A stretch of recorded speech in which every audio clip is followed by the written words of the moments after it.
ሰላም ጤና ይስጥልን የተወደዳችሁና የተከበራችሁ አድማጮቻችን ከማሻ ኤፍኤም 3.8 የዕለተ ሐሙስ የአመሻሽ አማርኛ መደበኛ ዜናዎቻችን ይዘን ቀርበናል። በቅድሚያም ዋና ዋና ዜናዎች። በሸካ ዞን በሚገኙ ወረዳዎችና ከተሞች የፓርቲና የመንግስት የተግባር አፈጻጸምን ለመገምገም የአመራር ግምገማና ምዘና መድረክ መካሄድ ጀምሯል። የህብረት ስራ ማህበራት እድገትና ተወዳዳሪነት ማሻሻያ ሪፎርም በማጠናቀቅ ወደ መደበኛ ስራቸው ሊገቡ እንደሚገባ ተጠቆመ። ኢትዮጵያ በአፍሪካ ከፍተኛ የህዝብ ቁጥር ያላትና ኢኮኖሚዋ እያደገ በመሆኑ የባህር በር ተዘግቶባት መኖር እንደማትችል ምሁራን ገለጹ። የሚሉትና የፖለቲካ ፓርቲዎች በምርጫ ቅስቀሳ ወቅት የሀገርን አንድነት፣ ብሔራዊ ጥቅምና ልዕልናን በሚያስጠብቅ አጀንዳዎች ላይ ሊያተኩሩ እንደሚገባ ምሁራን ገለጹ። የሚሉት የዕለቱ ዋና ዋና ዜናዎቻችን ናቸው።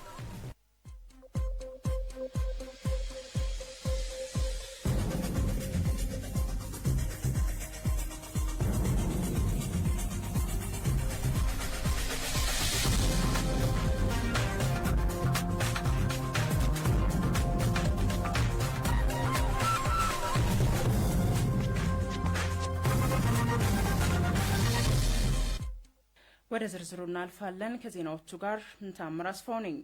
የኑሮ ውድነትና ያልተገባ የዋጋ ጭማሪን በመቀነስ የህብረተሰቡን ተጠቃሚነት ለማረጋገጥ የእሁድ ገበያ ከፍተኛ ፋይዳ እንዳለው የማሻ ከተማ ነዋሪዎች ተናገሩ። የሸካ ህዝቦች ልማት ማህበር ሸልማ በእሁድ ገበያ የተለያዩ ምርቶችን በተመጣጣኝ ዋጋ በማቅረብ ያልተገባ የኑሮ ውድነትን በማስተካከል ተጠቃሚነታቸውን እያረጋገጠ እንደሚገኝም ነዋሪዎቹ ተናግረዋል። በእሁድ ገበያ ከግብርና ምርት እስከ ፋብሪካ ውጤቶች የማቅረብ ስራ በልማት ማህበሩ በትኩረት እየተሰራ መሆኑን የገለጹት ነዋሪዎቹ ይህም ተጠናክሮ እንዲቀጥል ጠይቀዋል። የልማት ማህበሩ ምክትል ስራ አስኪያጅና የህዝብ ግንኙነት ስራ ማህበራት የተወዳዳሪነትና እድገት ማሻሻያ ሪፎርም አፈጻጸምና አተገባበር ላይ ለባለድርሻ አካላት ስልጠና እየሰጠ ይገኛል።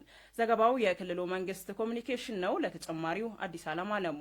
የደቡብ ምዕራብ ኢትዮጵያ ህዝቦች ክልል መንግስት የህብረት ስራ ልማት ኤጀንሲ ዋና ዳይሬክተር አቶ ቀበለ መንገሻ እንደገለጹት የህብረት ስራ ሪፎርም ተግባራዊ እንዲሆን እየተሰራ መሆኑን ተናግረዋል። በተለይም በህብረት ስራ ማህበራት ሪፎርም በደረጃ መለየት፣ ምዘና፣ እድገት፣ ማፍረስ፣ ማዋሃድና መልሶ ማደራጀት ላይ ትኩረት ተደርጎ እየተሰራ መሆኑን ጠቁመዋል። የህብረት ስራ ማህበራት ሪፎርም የአፈጻጸም ደረጃውን መሰረት ያደረገ ድርጅታዊ መዋቅር፣ ግልጽና ተጠያቂነት ያለው ተግባርና ኃላፊነትን ስርዓትን ማስፈን እንደሆነ ተናግረዋል። የሪፎርሙ ስራ ከመደበኛ ስራ ጋር ተሳስሮ የሚሰራ መሆኑን ዋና ዳይሬክተሩ ገልጸዋል። በክልሉ ያሉ ህብረት ስራ ማህበራት በሪፎርሙ ያለበትን ደረጃ በመለየት ሙሉ በሙሉ እንዲተገበር መስራት ይገባል ብለዋል። በዞኖቹ ያለው አፈጻጸም ክፍተት ያለበት በመሆኑ በጋራ ምክክር በማድረግ በአጠረ ጊዜ ሪፎርሙ መጠናቀቅ አለበትም ብለዋል። የክልሉ ህብረት ስራ ልማት ኤጀንሲ የህብረት ስራ ማህበራት ማደራጀት ዳይሬክቶሬት ዳይሬክተር ወይዘሮ መሰለች እንግሊዝ እንደገለጹት በክልሉ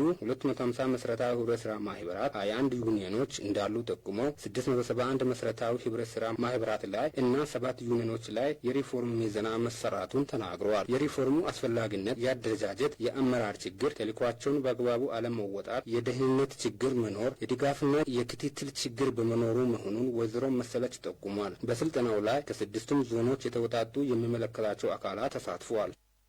የፋይዳ ብሔራዊ ዲጂታል መታወቂያ ለጸጥታና ደህንነት ተቋማት ስራ ስኬታማነት ያለው ፋይዳ የላቀ መሆኑን የኢትዮጵያ ፌዴራል ፖሊስ ኮሚሽነር ጀነራል ደንበላሽ ገብረ ሚካኤል ገለጹ። በብሔራዊ ዲጂታል መታወቂያ ዙሪያ ትኩረት ያደረገ የግንዛቤ ማስጨበጫ መድረክ ለፌዴራል፣ ለክልልና ለከተማ አስተዳደር ፖሊስ አመራሮችና አባላት በአዲስ አበባ ስልጠና እየሰጠ ይገኛል። በመድረኩ መክፈቻ ላይ ንግግር ያደረጉት ኮሚሽነር ጀነራል ደንበላሽ ወልደ ሚካኤል የፌዴራል ፖሊስ ተቋማቱ በተለያዩ ዘመናዊ ቴክኖሎጂዎችና አገልግሎቶች እያዘመነ እንደሚገኝም ገልጸዋል። እነዚህን ዘመናዊ አገልግሎቶች ከፋይዳ ዲጂታል መታወቂያ ጋር እንዲታሰሩ እየተደረገ መሆኑን የጠቀሱት ኮሚሽነር ጀነራሉ ይህም ወንጀሎችን አስቀድሞ ለመከላከልና የዜጎችን ደህንነት ለማረጋገጥ ከፍተኛ ጠቀሜታ እንዳለውም አስረድተዋል። በተለይም በወንጀል ምርመራ ወቅት ትክክለኛ ማንነትን በፍጥነት በማረጋገጥ የህግ ማስከበር አቅምን እንደሚያጠናክርም አጽንኦት ሰጥተዋል።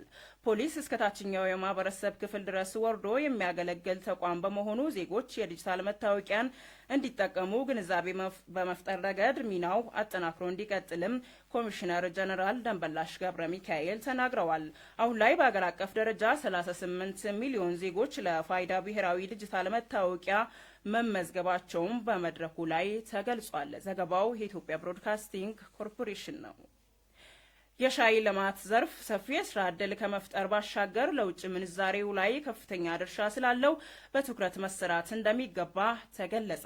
ዘገባው የክልሉ መንግስት ኮሚኒኬሽን ነው። ለተጨማሪው ሄሬሜላ ታይቶ የደቡብ ምዕራብ ኢትዮጵያ ቡና ሻይና ቅመማ ቅመም ባለስልጣን ከኢትዮጵያ ቡናና ሻይ ባለስልጣን ጋር በመተባበር በጠቅላላ የሻይ አግሮኖሚ ላይ ለባለሙያዎች ስልጠና በቦንጋ ከተማ እየሰጠ ይገኛል። በመድረኩ ላይ የመክፈቻ ንግግር ያደረጉት የኢትዮጵያ ቡናና ሻይ ባለስልጣን ምክትል ዋና ዳይሬክተርና የልማትና ጥበቃ ዘርፍ ኃላፊ አቶ ታጋይ ኑሩ ባለስልጣን መስሪያ ቤቱ ከለውጡ ወዲህ በቡናና ሻይና ቅመማ ቅመም ልማት ጥበቃና በግብይት ሂደት ላይ በልዩ ትኩረት እየሰራ መሆኑን ገልጸዋል። ይሁን እንጂ ሀገራችን ካላት እምቅ አቅም አንጻር ብዙም ያልተካሄደበት ዘርፍ በመሆኑ በክልሉ ጨዋቃና ውሹሽ የሻይ ልማት ያለውን ልምድ በመጠቀም በሁሉም አካባቢ ወደ አርሶ አደር ማሳ በማስፋት ለማልማት እንደሚሰራም ተናግረዋል። ስራው ልምድና ክህሎት የሚፈልግ በመሆኑ አሰልጣኞች በንድፈ ሀሳብና በተግባር የሚሰጠውን ስልጠና ወደ ተግባር በመቀየር የሀገራችንን ብልጽግና ጉዞ ለማሳካት የድርሻቸውን እንዲወጡ አሳስበዋል። የክልሉ ቡና ሻይና ቅመማ ቅመም ባለስልጣን ዋና ዳይሬክተር አቶ አስራት መኩሪያ የሻይ ልማት በ1927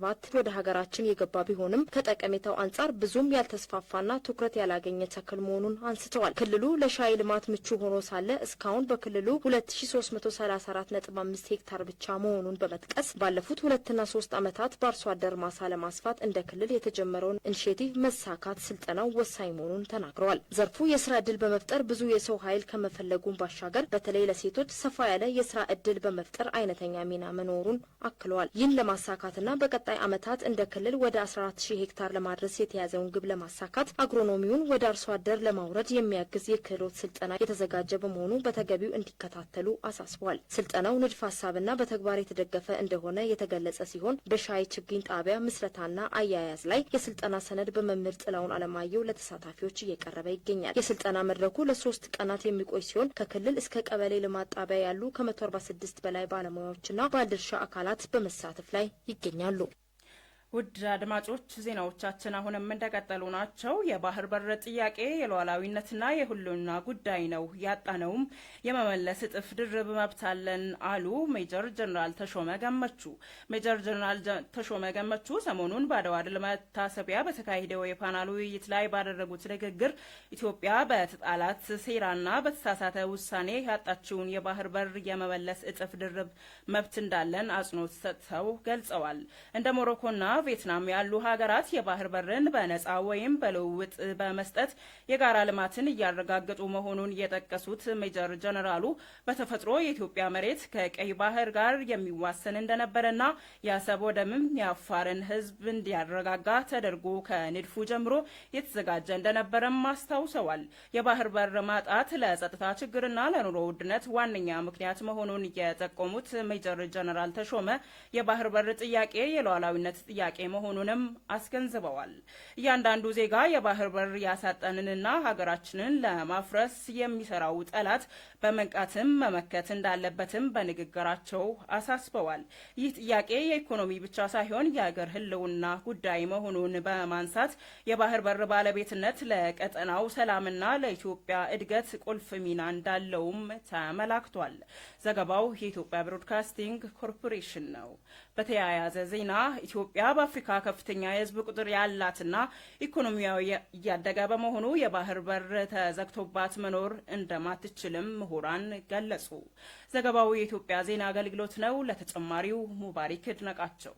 የኢትዮጵያ የባህር በር ባለቤትነት ጥያቄ ተገቢ ምላሽ ማግኘት እንደሚገባውም ነው ኢዜአ ያነጋገራቸው ምሁራን የተናገሩት። በቦንጋ ዩኒቨርሲቲ የፖለቲካል ሳይንስና ዓለም አቀፍ ግንኙነት ትምህርት ክፍል ዶክተር ያሬድ አያሌው ኢትዮጵያ ከባህር በር የተገለለችበትና እስካሁን ተዘግታ የቆየችበት ጊዜ ከፍተኛ ቁጭት መፍጠሩን አንስተዋል። በህግ በታሪክም ሆነ በመልክዓ ምድር አሁንም አገሪቱ ከቀይ ባህር የምትገለልበት አንዳችን ምክንያት የለም ሲሉ ነው የገለጹት። በአሁኑ ወቅት የባህር በር ጉዳይ የትውልድ ህልውና ጥያቄ ሆኖ መምጣቱ አድንቀው በአፍሪካ ከፍተኛውን የህዝብ ቁጥር የያዘችው ኢትዮጵያ መግቢያና መውጫ ተዘግቶባት መኖር አትችልም ብለዋል። በቦንጋ ትምህርት ኮሌጅ የጂኦግራፊና አካባቢ ጥናት ትምህርት ክፍል መምህር አልማው ብሩ ኢትዮጵያ ለቀይ ባህር የቅርብ ሩቅ ተደርጋ የኖረችበት ጊዜ የሚያስቆጭ መሆኑን ተናግረዋል። ኢትዮጵያ የራሷ የሆነ የባህር መውጫና መግቢያ ሊኖራት እንደሚገባና ይህንን የሚከለክል ምንም አይነት ምክንያት አለመኖሩን አንስተዋል። የኢትዮጵያ የባህር በር ጥያቄ ምላሽ እንዲያገኝ የትውልድ ሚና ተጠናክሮ መቀጠል አለበት ብለዋል። በኮሌጅ የታሪክ መምህርና ተመራማሪ ዶክተር ዘገየ ወልደ ማርያም የኢትዮጵያ የባህር በር ባለቤት መሆን ከራሷም አልፎ ለቀጠናው ሀገራት ትስስር የጋራ ተጠቃሚ የላቀ ትርጉም እንዳለው አስረድተዋል። በኢትዮጵያ የትኛውም አይነት የፖለቲካ ልዩነት ቢኖር በሀገር ብሔራዊ ጥቅም ላይ ልዩነት ሊኖር እንደማይገባ አንስተው ክብሯንና ብሔራዊ ጥቅሟን ማስከበር የሁላችንም ኃላፊነት ነው ብለዋል። የፖለቲካ ፓርቲዎች በምርጫ ቅስቀሳ ወቅት የሀገርን አንድነት፣ ብሔራዊ ጥቅምና ልዕልናን በሚያስጠብቁ አጀንዳዎች ላይ ሊያተኩሩ እንደሚገባ ምሁራን ገለጹ። በመጪው ግንቦት 2018 ዓ.ም ለሚካሄደው 7ኛው ጠቅላላ ምርጫ የፖለቲካ ፓርቲዎች የተለያዩ የቅድመ ዝግጅት ስራዎችን እያከናወኑ ይገኛሉ። ከዚህ ውስጥ አንዱ ፓርቲዎች በማኒፌስቶቸው መሰረት የያዟቸውን እቅዶችና ፖሊሲዎች ለመራጩ ሕዝብ የማስተዋወቅና የሚያደርጓቸው ክርክሮች ይጠቀሳሉ። በቅድመ ምርጫ ወቅት ፓርቲዎች እያደረጉት ያለው ክርክር በተመለከተም ኢትዮጵያ ዜና አገልግሎት ያነጋገራቸው ምሁራን የፓርቲዎች ክርክር ሀገራዊ አንድነትና ብሔራዊ ጥቅምን በሚያስጠብቁ ጉዳዮች ላይ ማተኮር እንዳለበትም ነው የገለጹት። በአዲስ አበባ ዩኒቨርሲቲ የስነ ልሳን ትምህርት ክፍል መምህርና ተመራማሪ ፕሮፌሰር ባየ ይማም እንዳሉት ምርጫ ህዝቡ ፍላጎቱን የሚያንጸባርቅበት የዲሞክራሲ ስርዓት የሚያጠናክርበት አንዱ መንገድ ነው ብለዋል። ዘገባው የኢትዮጵያ ዜና አገልግሎት ነው። በመጨረሻም የኢትዮጵያ ብሔራዊ ምርጫ ቦርድ በመጋቢት 2 ቀን 2018 ዓ.ም 7ኛው ጠቅላላ ምርጫ የሚደረግባቸው አካባቢዎች የጸጥታ ሁኔታን በተመለከተ ከፖለቲካ ፓርቲዎች ጋር ተወያይቷል። የቦርዱ ሰብሳቢ መላተወርቅ ኃይሉን ጨምሮ 5ቱም የቦርዱ ስራ አመራር አባላት በተገኙበት በተደረገው ውይይት ላይ ቦርዱ ቀደም ሲል ከፖለቲካ ፓርቲዎች የሰበሰበው ስጋት አለባቸው ብለው የለዩዋቸው አካባቢዎች ላይ ተጨማሪ ማብራሪያ የሰጠ ሲሆን በውይይቱ ከተነሱ ተጨማሪ አጀንዳዎች ውስጥም በአንዳንድ አካባቢዎች ላይ ያለ የጸጥታ ስጋትና በነጻነት የምረጡኝ ቅስቀሳ ያለማድረግ ሁኔታ፣ የምርጫ አስፈጻሚ ያለምንም ተጽዕኖ ስራዎችን ማከናወን፣ የፖለቲካ ምህዳርን በተመለከተ የተቸገሩ መሆናቸውም ይጠቀሳል። ሜላተወርቅ ቦርዱ በራሱ የደረሰባቸውንና የምርት እርምጃዎች ሊወሰድባቸው ይገባል ያላቸው ጉዳዮች የሚመለከታቸው የመንግስት አካላት ማስተካከያ እንዲያደርጉ የራስ ጥረት በማድረግ ላይ መሆናቸውንም ገልጸዋል።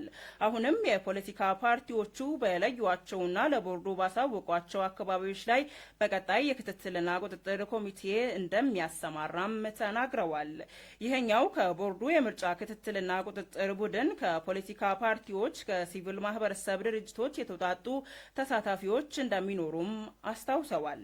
ቦርዱ ቀደም ሲል የክልል ርዕሰ መስተዳድሮችና የከተማ መስተዳድር ከንቲባዎች፣ የፌዴራልና የክልል የጸጥታ ተቋማት አመራሮች፣ የፖለቲካ ፓርቲዎች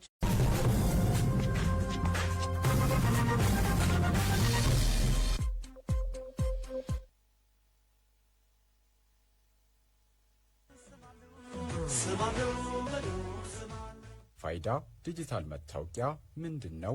ለምንስ ያስፈልጋል? ፋይዳ ዲጂታል መታወቂያ መሰረታዊ የመታወቅ መብትን የሚሰጥ ትክክለኛና ሕጋዊ ማንነትን በማረጋገጥ የሚሰጡ አገልግሎቶችን በአንድ መታወቂያ ለማግኘት በደንበኛና አገልግሎት ሰጪ መካከል መተማመንን ለመፍጠር የሚያገለግል መታወቂያ ነው። ፋይዳ ዲጂታል መታወቂያ የባንክ አገልግሎቶችን ለማግኘት፣ በመደበኛ ኢኮኖሚ ውስጥ ለመሳተፍ፣ የቴሌኮም አገልግሎቶችን ለማግኘትና የግብር ከፋይ መለያ ቁጥር ወይም ቲን ለማግኘት እንደ ቅድመ ሁኔታ በመሆን የማንነት ማጭበርበርን በመከላከል ዲጂታላይዝድ አገልግሎቶችን ለማግኘት ይረዳል። ፋይዳ ዲጂታል መታወቂያ ለነማን ይሰጣል? ፋይዳ ዲጂታል